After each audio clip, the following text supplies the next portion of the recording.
Olá a todos, bem-vindos de volta às Slow Talks. Eu sou a Bárbara Taborda e estou aqui para vos dar as melhores dicas para uma vida plena, saudável e feliz. E o que é que vos trago aqui hoje? Saúde mental. Vamos falar sobre saúde mental com Marta Rebelo, ex-deprimida, ansiosa ocasional. Às vezes um bocadinho mais que ocasional. E consultora de comunicação digital. Ninguém melhor do que a minha querida amiga Marta para falar realmente sobre saúde mental. Marta, obrigada. Obrigada eu. É sempre bom falar sobre este tema. Não é um bom tema, mas é bom falar sobre ele. Achas que ainda é um tema, a saúde mental continua a ser desvalorizada em Portugal? Eu acho que já não é desvalorizada, mas continua a haver muito preconceito e se calhar por via do preconceito, em determinados momentos chega-se à desvalorização. As pessoas não assumem, não procuram a ajuda que precisam, não se criam redes de apoio.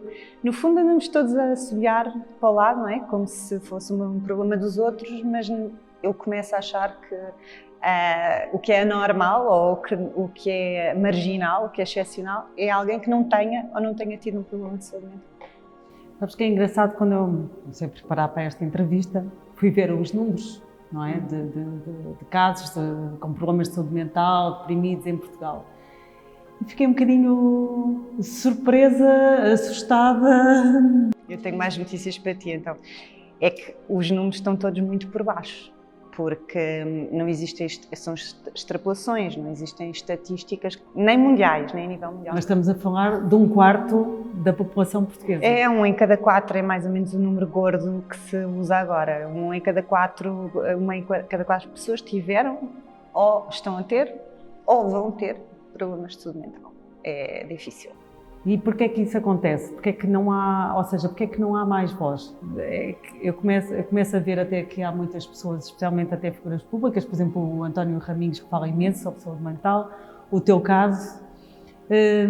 Realmente, se não fossem vocês, não é? Pessoas realmente a serem ativistas, a dar voz a esta questão da saúde mental, porque as pessoas só se lembram disto quando acontece uma tragédia, não é? Ai, não sei quem conhecíamos suicidou-se, ou aconteceu outro tipo de tragédias, e aí é que se fala, e fala-se imenso durante uma semana ou duas, mas depois parece que já passou. E se realmente, se não fossem pessoas como vocês, que permanentemente dão voz, isto quase que é no esquecimento, porque as pessoas têm vergonha de falar ainda têm muita vergonha. É muita vergonha. Para já, porque nós temos uma relação muito preconceituosa, nós humanos, com a doença. Se pensares, até há mais ou menos 3 anos, quando alguém morria de cancro, dizia-se que tinha morrido de doença prolongada.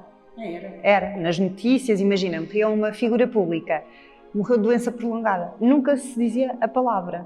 Entretanto, muito graças à Simone de Oliveira, que falou imenso sobre cancro de mama e não sei o quê, generalizou-se e hoje já se tem uma relação com essa doença mais às claras. Mas isto é doença física, não é? Que a dada altura se vê. Uma perna partida tem gesso, vê-se. Como a saúde mental trata talvez da coisa mais importante, porque é a nossa cabeça que gera o nosso corpo todo depois, mas não se vê, não é visível. E ao mesmo tempo, porque nós temos aquela espécie de recato com a vida pessoal e, portanto, o que se passa na nossa cabeça é uma coisa muito íntima e ainda há esse pudor, não se fala, tem-se vergonha e confunde-se muitas vezes a saúde mental ou as doenças mentais com capricho, com preguiça, com procrastinação, N coisas, com fraqueza, que essa é a minha favorita, não é? Eu acho que alguém que tem um problema de saúde mental e lhe sobrevive é uma pessoa muito forte, não é nada fraca de todo. Portanto, há esse conjunto todo de coisas nebulosas em torno de um problema que é de toda a gente. E ao mesmo tempo, sabes, desculpa, eu acho que nós estamos a viver, há poucos anos desta parte, uma modinha que deve ter muito a ver com as redes sociais, o voyeurismo, o físico, que é um excesso de positividade. É como se fosse quase crime tu estares triste, ou não estares para cima, ou não fazeres por estares bem.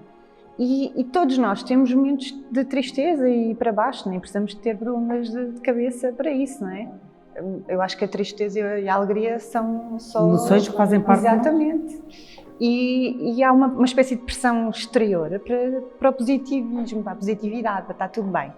E isso também não facilita falarmos sobre isto. Acho que a pandemia ajudou um bocadinho, porque toda a gente passou mal em algum aspecto, e ajudou, se calhar, a falar um bocadinho mais de saúde mental, mas ainda muito no abstrato. Ainda não, são poucas as pessoas que, mesmo em conversas de amigos, reconhecem que ou tiveram, ou estão, ou que pedem ajuda, ou que, sei lá, combinam um jantar com amigos e em vez de não conseguem ir porque estão mal, têm um ataque de ansiedade, estão a ter um episódio depressivo, nunca dizem, não é? Arranjam uma desculpa, têm que trabalhar, têm uma dor de cabeça que seja. E nós temos que falar sobre isto. Acho que o meio caminho andado para a cura é reconhecer o problema. Estavas a falar, estava-me a lembrar de mim própria, que já tive também as minhas fases, porque todos nós temos, mas eu quando fui mãe do Benjamin, tive ali assim um primeiro ano que foi super difícil para mim, porque eu fui mãe aos 40 anos, estava numa altura auge da minha vida, de movimento, não é? De fazer muitas coisas, de muita independência, não é? E de repente aquele ser obrigou-me a parar e a reorganizar toda a minha vida. À parte disso, ele também acordava-me 3 em 3 horas, eu não descansava e então eu senti ali de repente o meu chão completamente a ir. E comecei com imensos pensamentos tipo, agora vou perder o meu comboio, já não vou ser valorizada da mesma forma. Enfim, começaram todo aquele rol de pensamentos, eu própria não me senti com energia ou foco e disciplina para trabalhar. E então aquilo criou uma ansiedade tão grande que me começou a deixar muito sem chão. E acontecia uma coisa muito curiosa, que é, eu saía de casa, e até estava com amigos, super bem disposta a rir, e depois ia para casa e fechava as janelas, e deitava-me na cama e punha a almofada em cima da cabeça, tipo, só para esquecer que o mundo existia. E ficava ali meia hora, tipo, num lodo. Eu chamo isso síndrome de avestruz. Mas escondia isso, eu não tinha coragem, porque eu ainda tentei dizer a algumas pessoas, mas sempre que eu tentava dizer isto a alguém, se passa. Apanha sol. Vai beber um copo. Há sempre qualquer coisa. Põe uma maquiagem, veste uma roupa gira, vai apanhar sol, vitamina D faz-te bem. Não, mas não queres vir porque estás mal disposta. Anda lá, estás com os amigos faz-te bem, não te feches em casa que isso não é bom. Quer dizer, ouvi estas coisas 500 vezes e quanto mais tu assumes. Eu acho que tem a ver com uma certa incapacidade das pessoas, não é de compreenderem, porque se calhar elas compreendem e passam exatamente por essas coisas também. Não sabem lidar, não sabem o que te dizer, não sabem lidar com o problema. Portanto, tentam fazer de conta que não é o problema é o outro, ou não é exatamente assim. Acho que passa muito por aí. Para alguém que passou por este processo, como tu, de uma depressão que se arrastou durante anos, o que é que tu achas que... Imagina que tinhas alguém, teu amigo, que estava a passar por uma situação destas, o que é que tu achas que é o certo dizer ou fazer? De que forma é que nós podemos ajudar alguém que está a passar por um processo destes? Olha, eu acho que as nossas formas de ajudar também dependem muito do momento em que essa pessoa está na relação com o problema. Porque pode estar numa fase em que não reconhece sequer que tem esse problema, pode estar numa fase em que se reconhece mas não sabe o que fazer, ou pode estar numa fase em que já está ativamente a fazer o que entendeu, ou melhor, para ultrapassar o problema. Mas, genericamente, eu acho que o melhor que nós podemos fazer é estar presentes sem pressionar. Ou seja, estas frases todas que nós aqui estávamos a relembrar, não as dizer e respeitar os tempos daquelas pessoas. Porque a verdade é que quando tu estás, nem é preciso uma depressão, a seguir um ataque de ansiedade que dá uma ressaca miserável, até física. Eu sei, passei bem por isso. As pessoas não têm energia, não têm vontade, sentem-se drenadas, precisam mesmo, o síndrome de avestruz é uma coisa até positiva às vezes, porque recalibra-te, permite-te recarregar baterias. E há muita incompreensão em relação a esses momentos. Parece que ficar em casa para recuperar é uma coisa negativa e às vezes não é. Portanto, então deves dar esse espaço. Deves dar espaço, deves respeitar, mas acompanhar ao mesmo tempo e, sobretudo, pôr-te o máximo a jeito possível para os momentos em que aquela pessoa se sinta confortável para desabafar contigo, para te dizer, estou mesmo, olha, no lodo, como tu estás a dizer, estou mesmo completamente em baixo, não consigo ir trabalhar, não consigo tomar banho, não consigo existir, ajuda-me. Sentir esta à vontade. Ou para partilhar, dizer, olha, estou a tomar medicação há não sei quanto tempo, faz efeito às vezes não faz, sinto-me sozinho muitas vezes, e acompanhar. Estar lá, estar presente, lá. não é? Eu acho que estar lá, no ritmo daquela Sem pessoa. julgar. Sem julgar, sem pressionar. Porque julgar e pressionar são aditivos para a doença, nunca para a cura. Olha, e assim, alguns sinais, como tu dizias, às vezes as pessoas escondem. E às vezes quando nos apercebemos ou já fomos tarde, ou estávamos demasiado distraídos e se calhar já é difícil de ajudar. Alguns sinais que possamos ler nas entrelinhas de que algo não está bem, ou em casa, ou com algum amigo. Olha, eu com os amigos e conhecidos à minha volta, quando alguém cancela muitos programas divertidos, coisas divertidas, eu começo a desconfiar. Porque normalmente nós, quando não estamos bem, tentamos cumprir os compromissos de trabalho, não é? Mas depois não sobra energia para mais nada. Então, quando eu vejo ali um padrão de coisas divertidas, boas e que as pessoas não conseguem ir, eu tento, dependendo da vontade que tenha e do espaço que sinta também ter, tento perguntar se está tudo bem, precisa de alguma coisa, estás bem, pronto, sem ser intrusiva, mas esse é um sintoma ou um sinal que me desperta normalmente. Essa pergunta para mim é difícil, porque eu acho que desenvolvi uma espécie de faro. e às vezes a própria linguagem corporal das pessoas leva-me a achar que se passa ali alguma coisa. Então talvez não seja a melhor pessoa para responder àqueles sinais mais exteriores, não é? Porque eu já, às vezes, infelizmente, era bom farejar menos, era sinal que havia menos pessoas a passar por isso. Olha, estive assim a dar uma vista de olhos em alguns dos teus últimos artigos e houve um que me despertou imensa atenção. Foi um sobre TPM. TDPM, que é o primo maquiavélico do TPM, é o mais refinado. Eu acho que isto, meninas, estejam atentas e os homens também, até para compreenderem um bocadinho e serem solidários com as mulheres, que isto é muito importante. Mas achei super curioso, porque é realmente uma abordagem que explica muita coisa que nós passamos naquela semana. Quem passa a semana, há pessoas que passam mais tempo, há pessoas que passam menos, que antecede o nosso período. É o transtorno disfórico pré-menstrual, o disfórico que é o contrário do eufórico, não é? É a desgraça. É a desgraça. É a desgraça.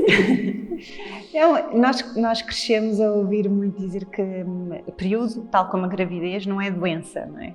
E que temos é que continuar a fazer a nossa vida normal, apesar de estarmos a passar por momentos que, por serem exclusivamente femininos, são muito menos compreendidos. E o transtorno disfórico pré-menstrual é uma doença mental. Pode ter sintomas físicos, mas é um tipo de depressão. Só foi considerado um tipo de depressão, oficialmente, digamos assim, pela Associação de Psiquiatria Norte-Americana há pouco tempo.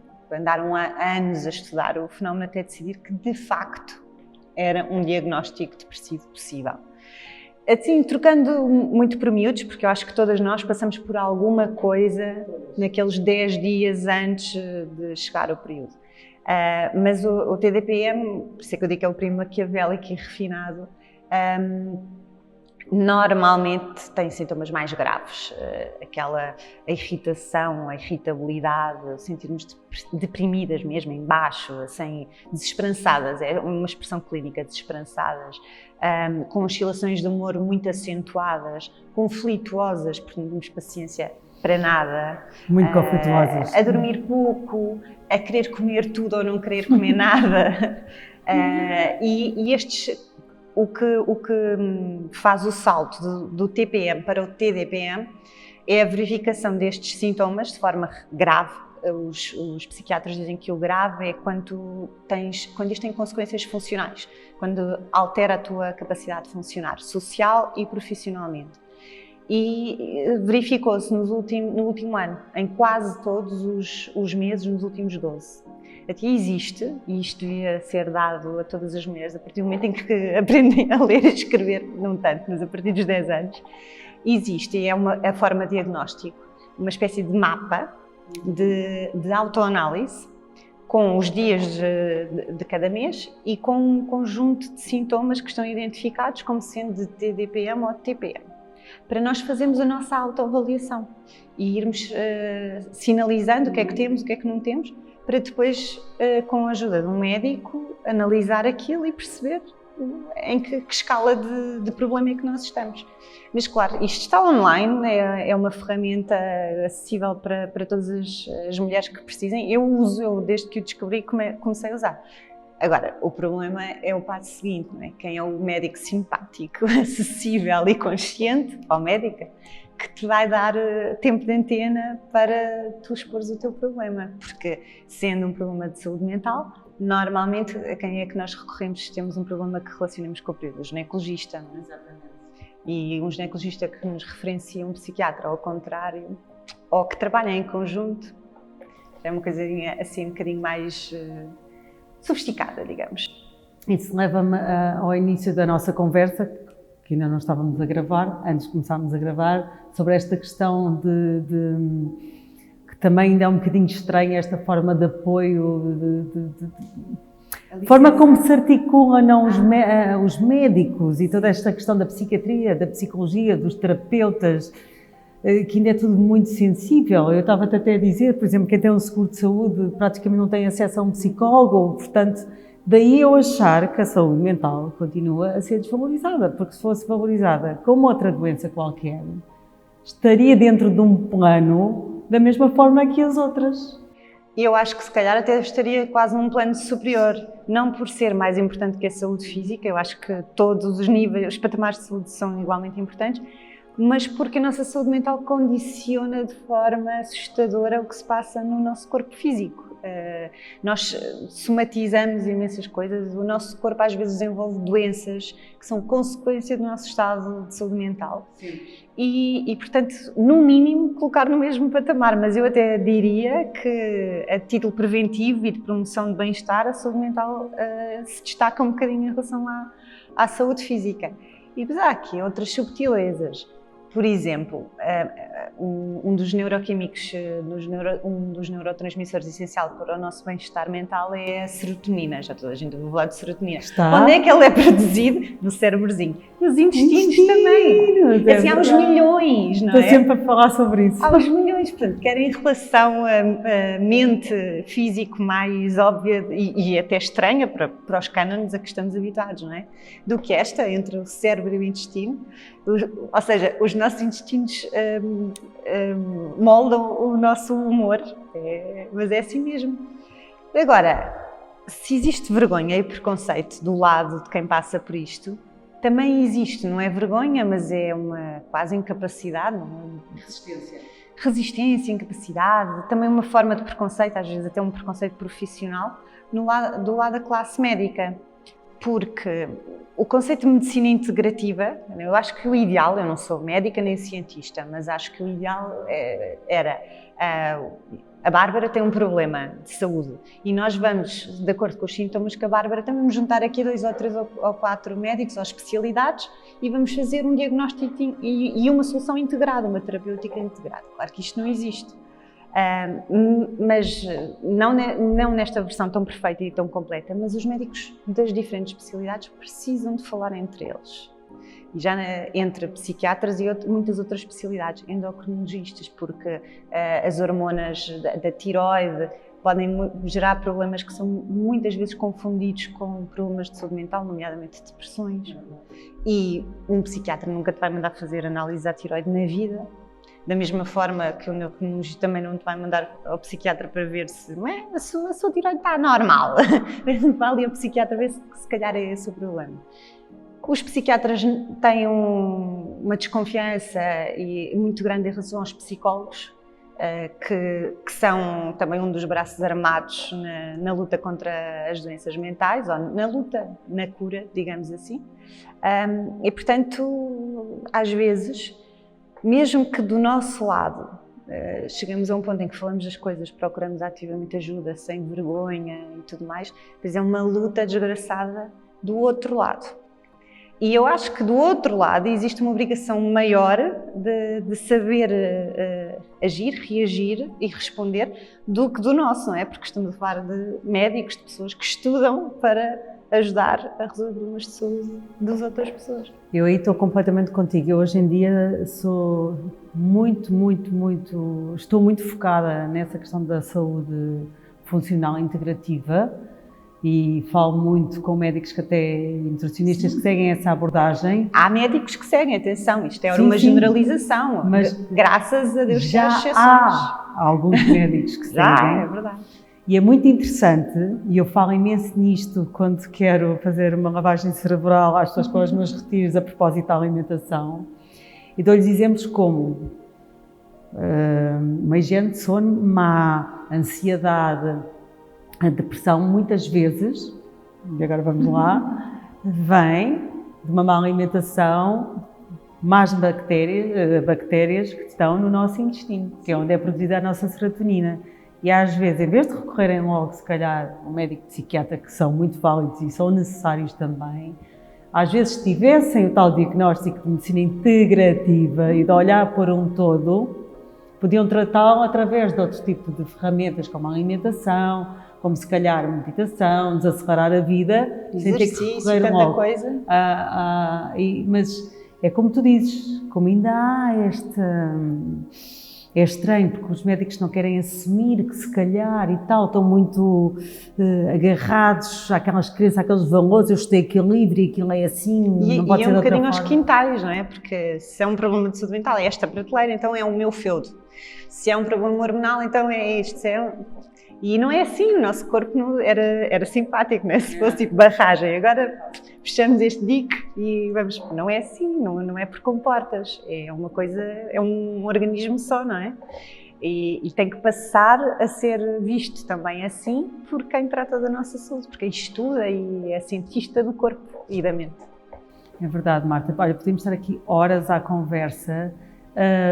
E realmente acho que ainda temos um grande caminho pela frente, mas ainda bem que há pessoas como tu que dão voz a esta questão e se calhar por isso também é que passaste por este problema, para seguir poderes ajudar muitas outras pessoas. Se calhar, eu costumo dizer, quando perguntam porque é que eu falo tão abertamente da minha saúde mental, eu costumo dizer, bem, primeiro porque há poucas pessoas a falarem, mas há muitas a passarem pela coisa, e depois porque de facto foi um período de tempo tão extenso, não foi sempre em baixo, mas foi um período de tempo difícil, uma década e meia mais ou menos, que conseguindo ultrapassar a maior parte desses problemas, agora consigo transformar o sofrimento numa coisa positiva. E isso é uma ferramenta de cura também, porque os problemas de saúde mental têm uma taxa de reincidência muito grande. Se nós não somos vigilantes, podemos cair em estados menos simpáticos outra vez.